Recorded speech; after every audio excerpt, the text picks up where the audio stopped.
All right, so we're in chapter 1, section 3, which is 2.2 notes. So we're looking at vocabulary. Linear equation in one variable. Statement with two algebraic expressions in one variable or equivalent, right? So we'll look at that. It's basically solving linear equations. Y'all understand that? Left side, right side. Then we're going to look at slope. Slope measures the steepness of a line, but it's also rise over run, correct? And then we'll look at things. When you talk about slope, you can't talk about slope without talking about parallel and perpendicular. So parallel is where two lines never touch. They maintain the same distance apart the whole way. And the way that they do that is parallel lines have the same slope. Think about a train track. As long as they keep those rails the same distance apart, it doesn't derail, right? But the moment you change that, you're gonna have a car that's turned over, right? You have a derailment. That's how it happens. Or two, they get going real fast. So same slopes of parallel lines. Perpendicular lines. All right, for perpendicular lines, you got to understand one thing. One of your lines is going to be positive, and the other one's going to be what? Negative, right? That ensures that you got them where they're going to intersect. Does that make sense? Crisscross applesauce, right? One positive, one negative, right? But what ensures that they're going to be intersecting at right angles? Well, it's called sometimes you'll hear it like this, the opposite reciprocal, or you may have heard it as the negative reciprocal, right?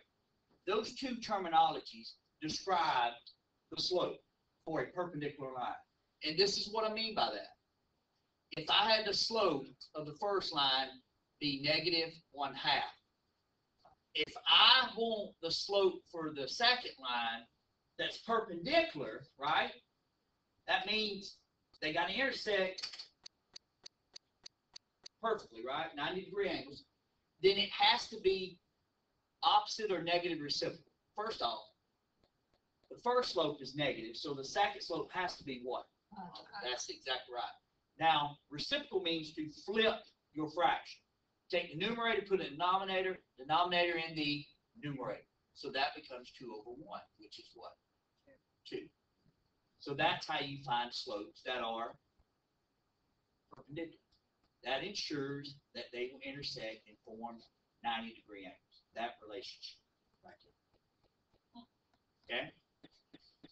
Now, if we were to take these two, and right here it says the product of their slopes is -1. If I say M1 times M2, well, that's -1/2 times 2/1, which, ladies and gentlemen, is what?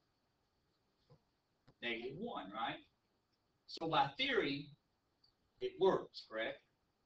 And that's why it works. Any questions on that? Are y'all good? Can you give me a second? Sure can. All right, so let's look at the next slides. The next slides happen to deal with a slope and then point slope form, right? We've talked about slope already in the first section, right? We said it's a change in y over a change in what?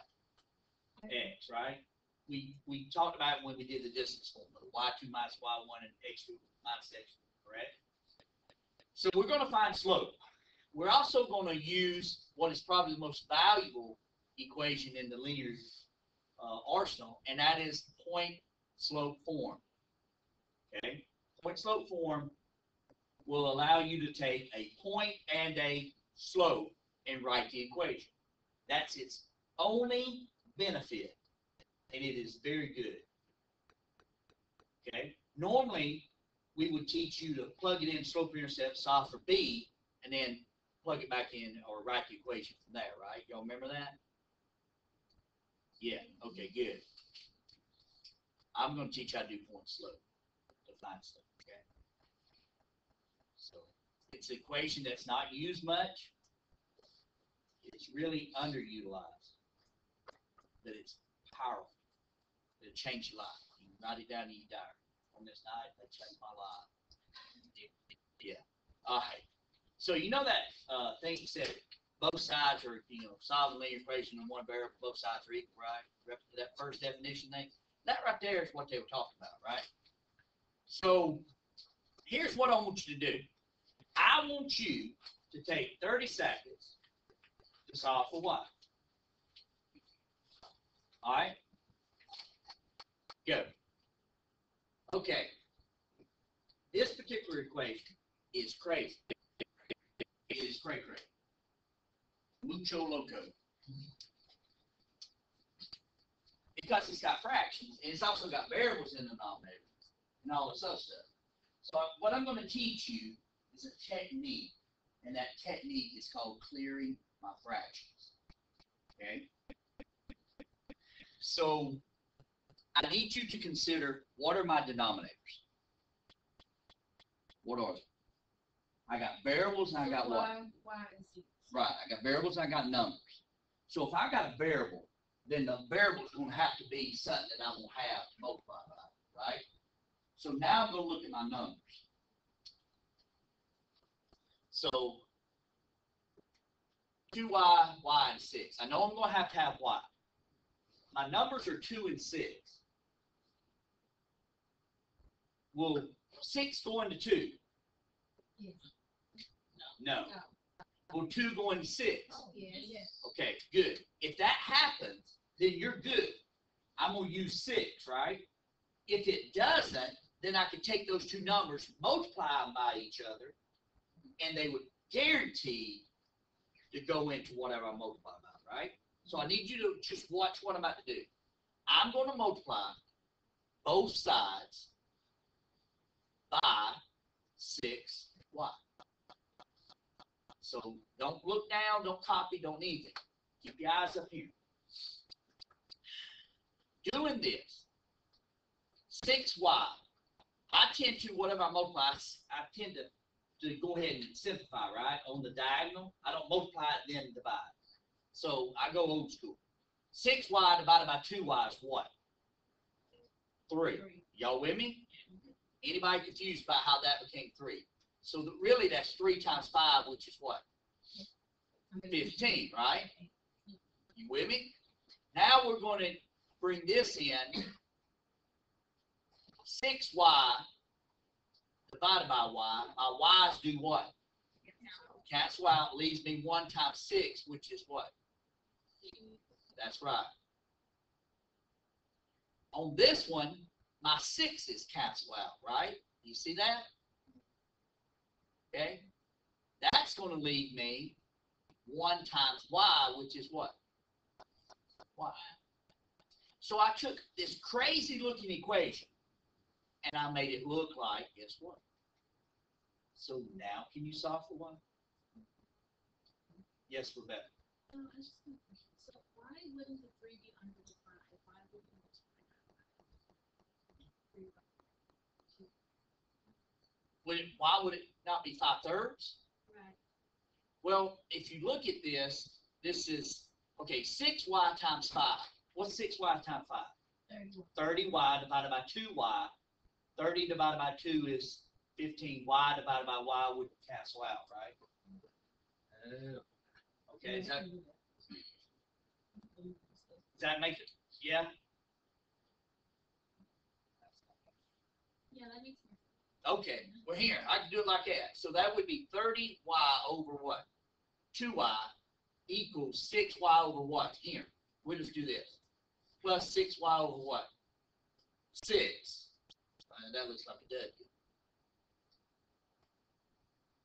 All right, so if I distribute that through it, and this is what I got. So what I'm about to do, folks? Look right here. This is going to drop. 30 divided by 2 is what? 15. My y's are going to drop. Look what I'm left with. And then my 6 are going to drop, and I'm left with what? That's a little bit clearer. Good question. I'm going to steal that. Is that okay? Good. All right. This process is called clearing your fractions. Okay? Now when I solve for y, guess what, folks? We're done. little bit better. How many of y'all ever used this technique? How many of y'all have ever been taught or shown this technique?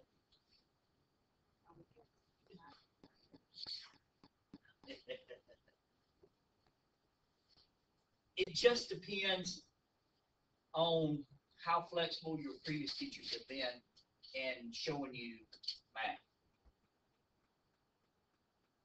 Sometimes they don't want to get out of the box. Sometimes they like to be conformed to the box, and that's the way they taught it. That's the way they were taught, so that's the way you can learn. Okay. I think this is much simpler. And we're going to utilize this the whole way through. Okay? So y'all ready now? Okay. All right, so let's go on and explore some more. Well, this is not too difficult, right? So let's see what you can do here. If I give you 30, 45 seconds, could you solve for X on this? Maybe. Well, let's try. Go. Okay. So I'm just going to kind of walk through this and we can check it. We get done, we'll be in the same place. I'm going to distribute my 2. That gives me 2x plus 4 minus 9 equal to, distribute my 5x plus 10, right? Now I look at it, stuff on the left side, and then I look at stuff on the right side, and then I start to solve. Okay? So I've got 2 numbers over here. The most that I can have on a side is a variable and a number. So if I got more than one of those, I need to combine like terms, right? So what I've got is 2x plus 4 negative 9 gives me negative what? 5. Right? So I said the most I can have on the side is one variable and a number. So I can't do anything else to the left side. Look at my right side. I got a variable and a what? Number. Now, when I say variable, I'm treating that coefficient 5 as a part of the variable, okay? So, here. Now, at this point, I got a variable on one side, numbers on the, and a variable and numbers on the other, right? I've got 4 different starting points that we could go.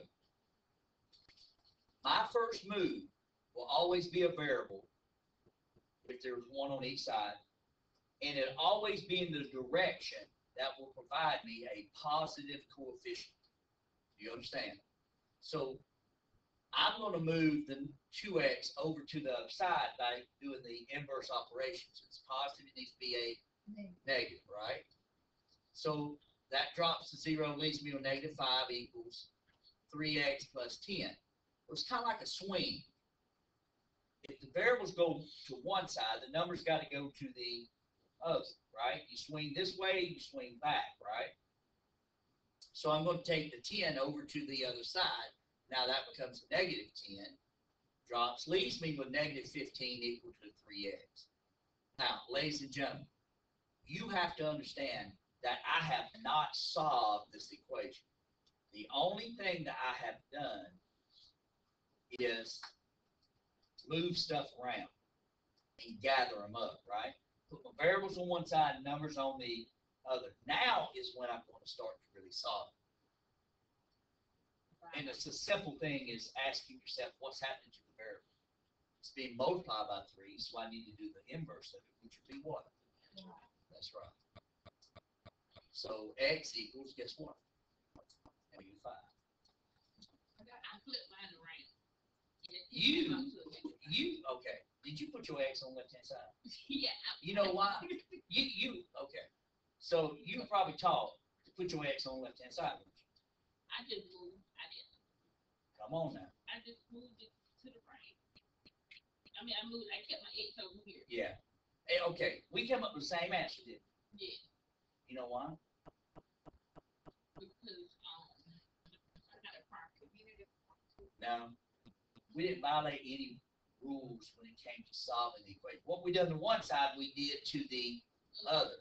And as long as you do that, you keep the equation equivalent, which will always guarantee that we'll come out with the same end. That's the really cool thing. I took you at 4 starting points, right? Doesn't matter.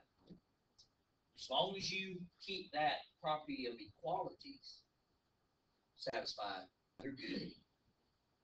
Okay? All right, any questions on that? Good.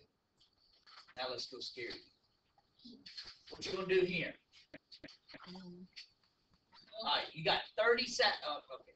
No, you got 20 seconds. Hold up, and now I'm gonna hit set it up. And now I'm gonna turn you loose again. You got 20 seconds to decipher a plan of attack. Ready? Go. Okay. Stop, drop. Listen to me. You're not going to clear your fractions on this. Why? Anybody know why? Variable is lower. No. You have to understand what you're looking at. Folks, you have a proportion here. You have a fraction equal to a fraction. One fraction equal to one fraction. When you have that, you can solve this by cross product. Y'all remember that? Yeah?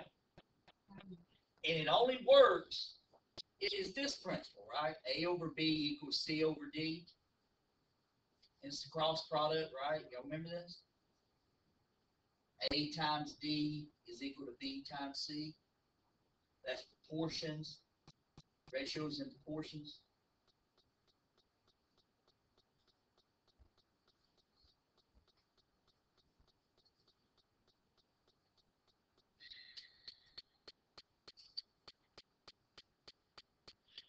So we're going to do, it doesn't matter which of the diagonals, cross products you put on the left side, which one you put on the right side. It doesn't matter, they're both equivalent, right? So this would be 1 times 1 plus 3, right? Okay, so I'm going to give you 30 seconds to finish it. Can you do it? Yeah? Okay. So I got y equals 7. How'd you do? Yeah, well. How do you? Okay, so when I cross products, I had 2 times y minus 2 equals 1 times y plus 3. That's my cross product, right? And then when I distribute, note that I use, y'all see these arches, how I'm drawing stuff? If you're not doing this, you're going to end up making one of the most common mistakes in your mathematical work. You're going to multiply the y, but forget to do the -2. Okay? So, if your college professor is sitting here telling he's doing it like this, then do that as well. There's certain things, certain practices that you do to make certain that you are more successful. It doesn't take any more time, but it ensures a greater chance of success. So that's what I'm doing. 2y is 2y. 2 times -2 is -4. The 1 is just an identity. So it's just 1 times that is y plus 3. I'm taking my y over to the other side. You probably have -y equals -7. If you look at your, I did -4 you put this over here. -3. Okay. Let me finish here and I'll tell you what you got that you didn't do. All right, so I'm left with y minus 4 equals 3. Add the 4 to both sides, I get y equals 7. Okay. Now, if you take the 2y over to here, then you're going to get left with this. And when you take this over here, you're going to get -7 equals -y. And you cannot stop there because in order to solve an equation, you got to make sure that the coefficient is a +1. The reason why you want to make sure it's a +1 is if you continue to divide it by 1, it does not change the answer. You're in an infinite loop.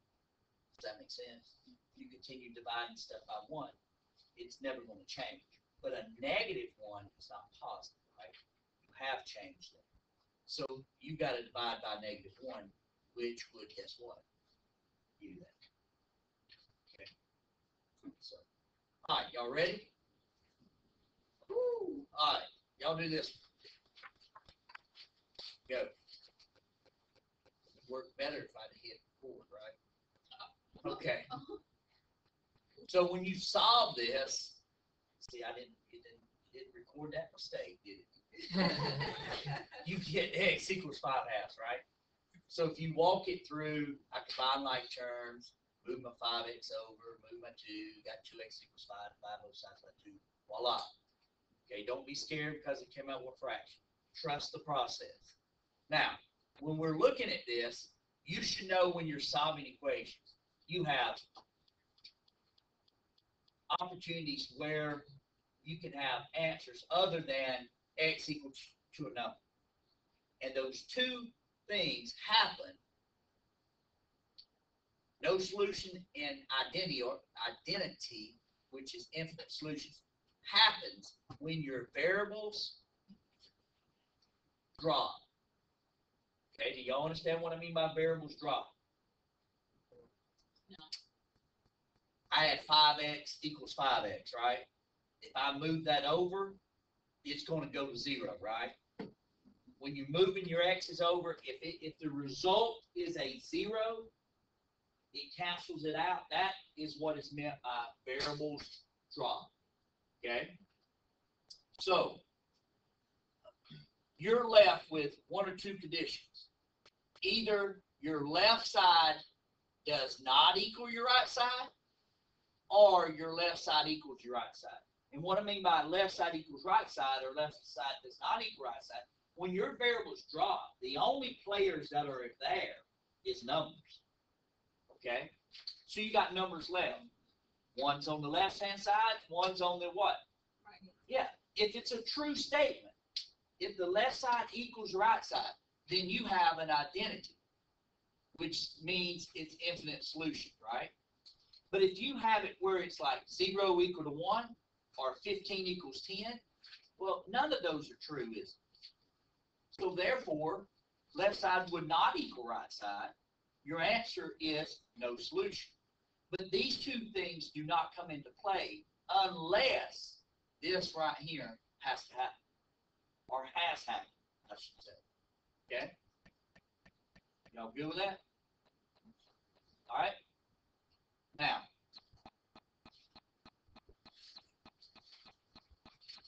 this one is a really good one to practice the process of clear your fractions. Okay? So I want you to do that. I want you to take the full minute and work this problem. Okay? I'll probably give you a minute and a half, but you take about a minute. Think about clearing your fractions. Think about your denominators, right? Okay? Go. Wait, so you skipped the other one? What do you mean? That was his The double name. statement. This one is? No, it was one no, before this that. Oh, yeah, sorry. There may have been some duplicates on the PDF. I do apologize. Sorry. I'm like, where you get 12 from? If it don't look like this, then y'all ain't on the right problem. I know it's clear as mud, but okay. Oh, sorry. I'll do better. Make sure that your problem matches my problem on this. Okay, so I have denominators of 3 and 4, right? 3 won't go into 4, 4 won't go into 3, but they'll both go into what? 12. That's right. Yes. So what I'm going to do is this. I'm going to multiply each one of these by guess what? Now, you see that negative? I'm going to make that a negative 12. Okay? I'm going to like that. Make that a negative 12. Okay with that? And then I'm going to make this 12. So, what is 12 divided by 4? 3. And then that's 3 times x minus 1, right? Okay, stop, drop, listen. Okay? What is negative 12 divided by 3? What's negative 12 divided by 3? Negative 4. Right? Times x plus 1 equals, what's negative 2 times 12? Okay. Do y'all see how I did this? I took this 12, which I have to multiply everything, and I attached a negative to it. So that, I mean, it's really negative 1 times 12, so it would be negative 12, right?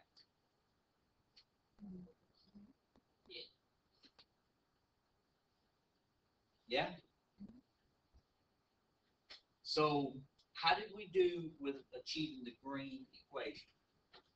How many of y'all are like, yeah. No? Okay, listen, it's a work in progress, right? The reason I'm showing you this is so that you have a plan of attack that's going to help you when you're doing your homework. You have a strategy, you have a direction to go in. Okay? If you have never seen clear your fraction, then yeah, it's going to be new, right? The more you do it, the better things happen, right? So as we're proceeding through, we're going to distribute, that's 3x minus 3, and now I'll distribute the negative 4, which would be negative 4x minus 4 equals negative 24. I'll combine my like terms, use some mode strategies right there, right? It's good math. Oh my gosh. Here.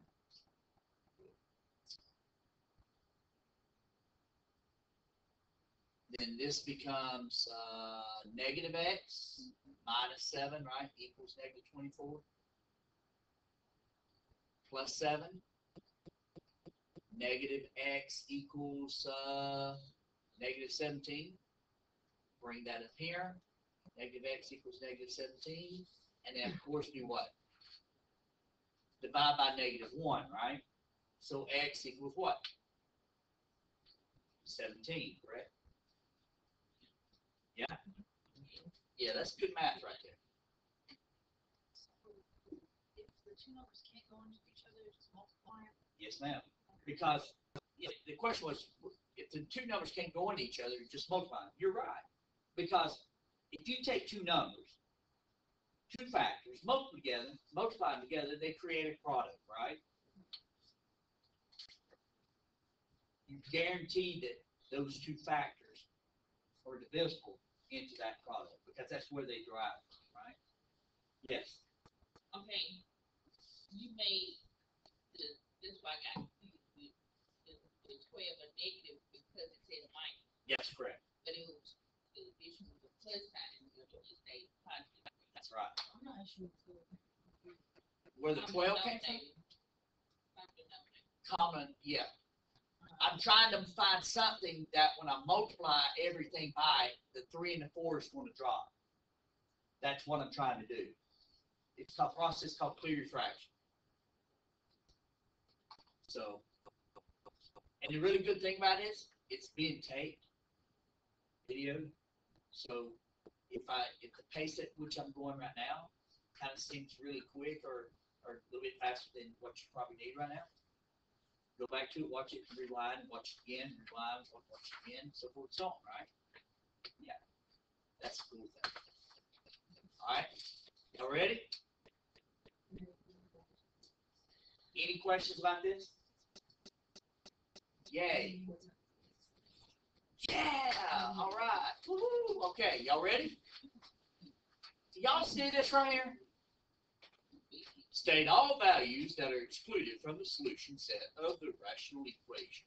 Then solve the equation for what? X. First off, do you know that clearing your fractions work on this?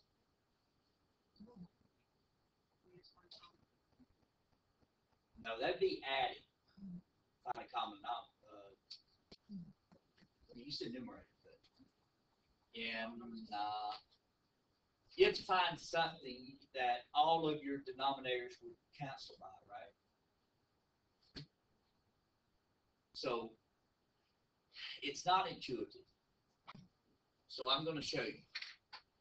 I have x plus 1, I have x plus 2, then I have the product of x plus 1 and x plus 2, right? So when this happens, if I multiply everything by,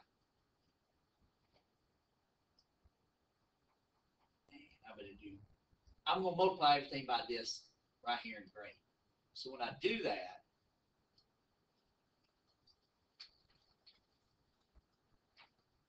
you're going to see what happens. Equals. Okay, why are you taking 6 out? I ain't done yet. Okay. I ain't done. Stay with me. I jumped down here because I knew I wasn't going to have enough room. My bad.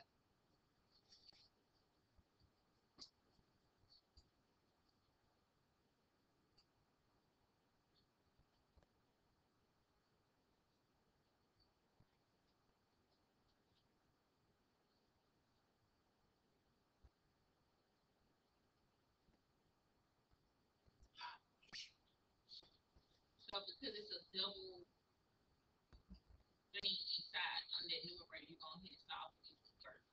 X plus 1, X plus 2, so you're gonna go ahead and solve for this six over that first.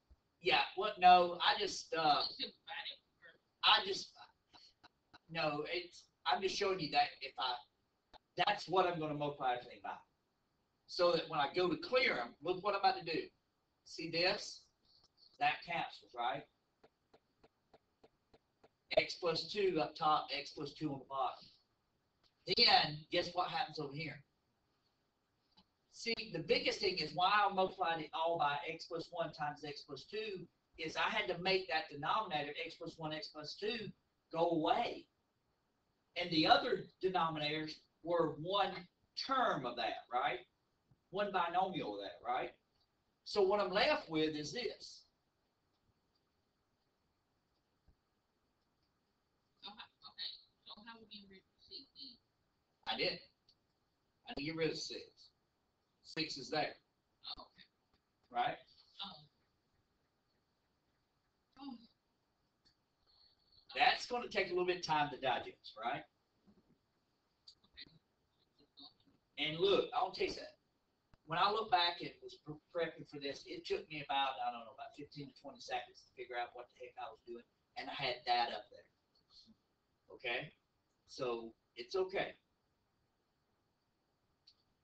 Okay. So if we multiply everything on the top by X plus 1, X plus 2. That's right. And then we're leaving the bottom as is spread across. We are leaving the bottom like it is, right? Except on one side, it cancels out on this. See, it's going to make it drop, right? It's going to make your whatever's in the denominator drop. Here, X plus 2 is in the denominator. It dropped because I had X plus 2 at the top. It left me with, guess what? X plus 1, right? Here, I had to still multiply by 1, right? Over here, X plus 1 and X plus 2 matched by denominator. That totally dropped, right? Left me with the 6. So you want to use the one that's the biggest to use Yes. everything else so you can Exactly. Because both of these I multiplied by both of these because denominators X plus 1, X plus 2 individually was there to cancel out if I did, right? All right, so when you distribute, that's 2x plus 4 equals x plus 1 plus 6. So that gives me 2x plus 4 equal to x plus 7. You agree? So you don't matter what side we move by X. Nope. Doesn't matter. But Whatever you do to one side, you better do to the other. As long as you do that, you always come out correct. Okay? So I'm going to move this one. That's right. Keep it a positive coefficient. That way, I don't get in a situation like that you got a negative coefficient and forget to divide it, right? So, and then I'll subtract 4.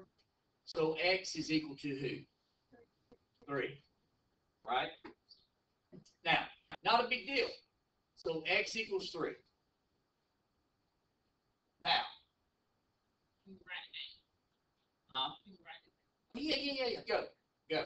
We're not done with this. Okay? You gonna take a picture of it? down. Yeah. Sorry. Oh, no, I just need to go back up and point out something. Because we're not done with it. Because we got to find out what x can't be equal to. Okay? Anytime you have a variable in the denominator, you have what is called a rational equation. You have something that x cannot be.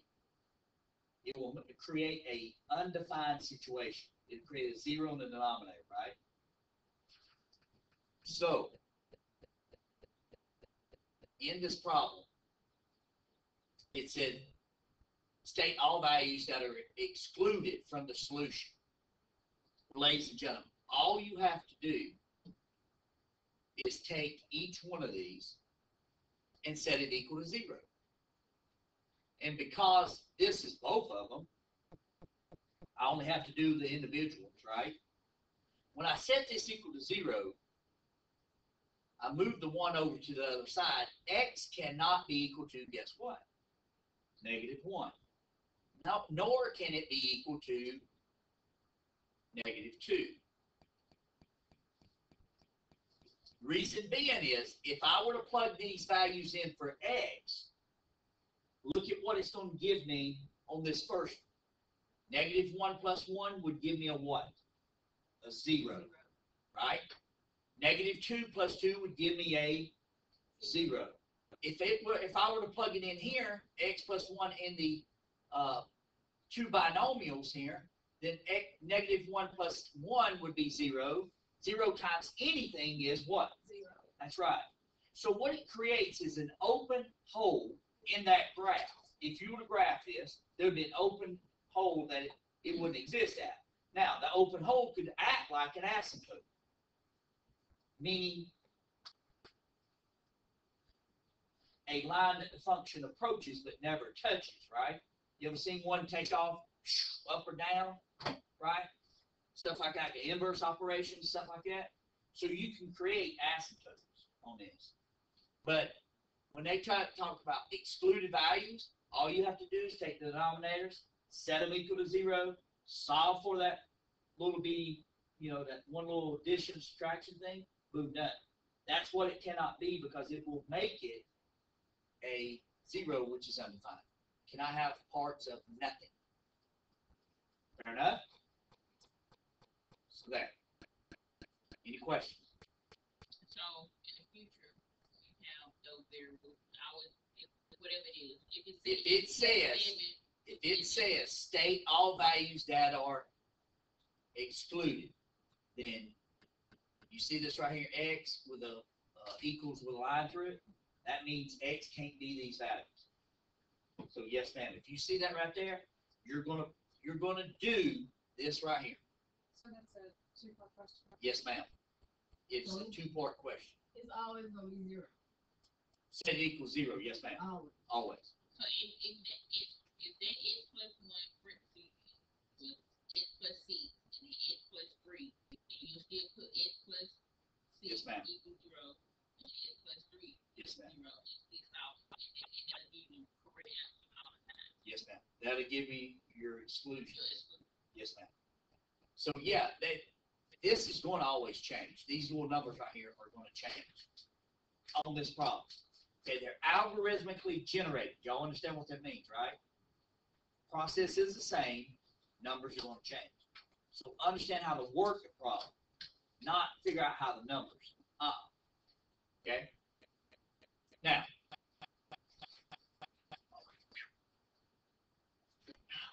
okay, so let's look at this one. What would we need to do for this one? I would multiply everything by what? See how you start to see how to clear fractions a little bit easier now? That's good math. Y'all come a long way with that. Stop and get you a Dairy Queen. Dairy Queen should be dessert, right? So treat yourself.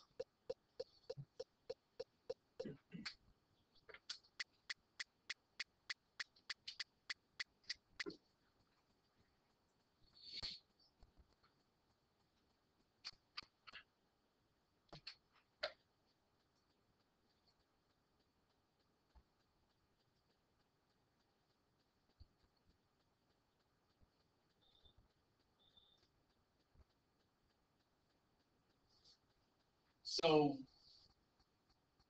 you've come along, you know how to clear fractions now. These are going to cancel, right? Leaving you with 3x, 2x plus 4, right? Equals -6, right? Note that I took this negative and put it up with that 6. If that was something more than one term, then I would have to distribute that negative through that. Do you understand? So if it's just one term, you can put it to it, attach it to it. If it's more than one term up there, you have to distribute, make sure that you have not violated any rules. So that's 5x plus 4 equals -6. Guys, -4. 5x equals -10. X equals what? -2, right? Now, ladies and gentlemen, what can x not equal? Thank you. Here's your exclusion. State all values, right? So x can't be equal to -2, right? Correct? So x can't be equal to -2. So what are we going to do? No solution. Right? So the correct answer is what? Right. Because what we solved for actually would produce the infinite, not the infinite, the undefined situation, right? Okay. Y'all agree with my work? I haven't made any errors in there? Y'all agree? We got one more problem, and then this video's done. Can y'all give me one more problem? Yeah. It's a simple problem. It's slope, right? And Yes. okay. So find the slope. So x1, y1, x2, what? y2. I'm going to work this two ways. I do not care which way that you do it. Okay?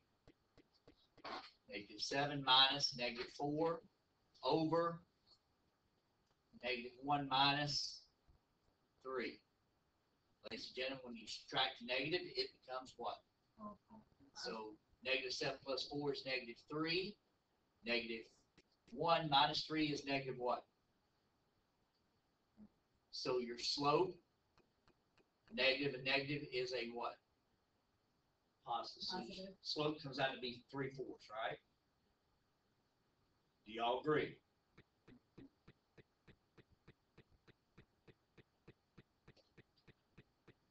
Any questions on that? That is a traditional explanation of how to find slope using the slope formula. Okay? Now,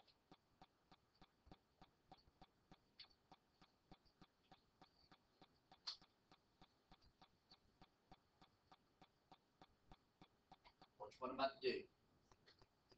3 down to -1 is how many spots? -4, right? Because it's going down the number line. -4 to -7 is 3 down the number line, right? Slope, ladies and gentlemen, is changing while we're changing what?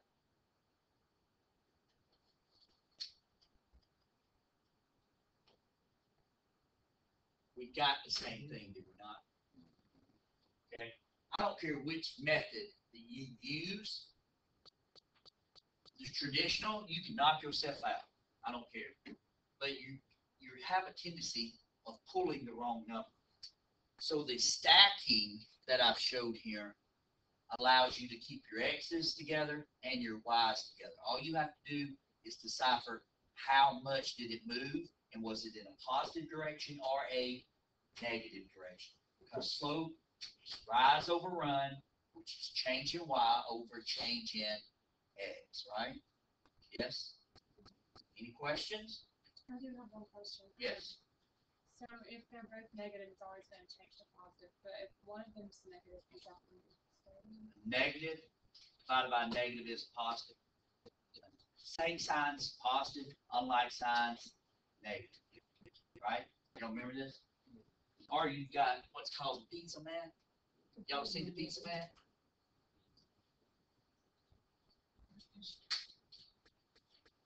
Cover up what you got. What you got left over is a sign. Does that make sense?